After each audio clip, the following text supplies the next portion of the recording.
As you may have heard, the Nintendo eShop for 3DS and Wii U is closing down on Monday the 27th of March, and that means you only have 7 days from this video's upload date to get yourself Pokemon Gold, Silver and Crystal from the Virtual Console catalogue. Before you pull the trigger and buy these games, there are a few things to know in order to help you make a decision. Firstly, do you need them?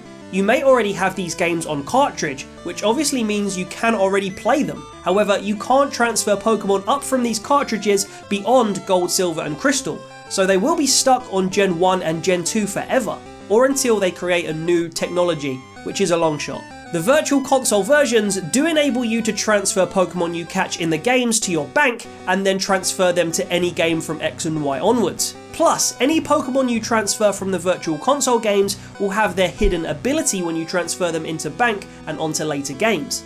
So, if you do get these games now, you have a permanent way of getting hidden ability Pokemon from Gold, Silver and Crystal up to your Scarlet and Violet games or any other Switch game that has them in the decks. With that in mind, check out the exclusive Pokemon in each game. Some Pokemon you can obtain in Gold can't be obtained in Crystal and Silver, for example, and vice versa. So, if you want to have a permanent, easy way of getting these hidden ability Pokemon, these games will be worth purchasing before it's too late. Next, do you value legitimacy? A lot of people know about custom firmware and free ROMs, both of which I think are perfectly fine as long as you understand the risks and you've already paid for the main game. But if you value having authentic, legitimate Pokemon in your games, then getting the licensed paid version through the Virtual Console is a good shout. Having legit versions of Mew and Celebi available and having full connectivity with Bank is super nice.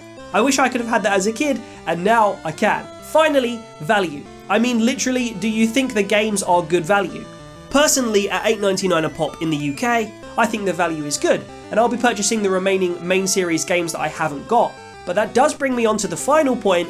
These games may soon become available on the new Game Boy Classics library for Switch, perhaps alongside the main series GBA games too. Nothing is confirmed yet, but it will likely happen, particularly if there is a new Switch Pro or Switch 2 on the horizon. If you enjoyed this video, I'd love to see you in my streams, which take place every Tuesday evening, plus other random evenings, so I'd be super grateful if you hit the subscribe button and considered coming along. And of course, you'll also get to see all my video content on the latest Pokemon goodness. Until next time, love you gang.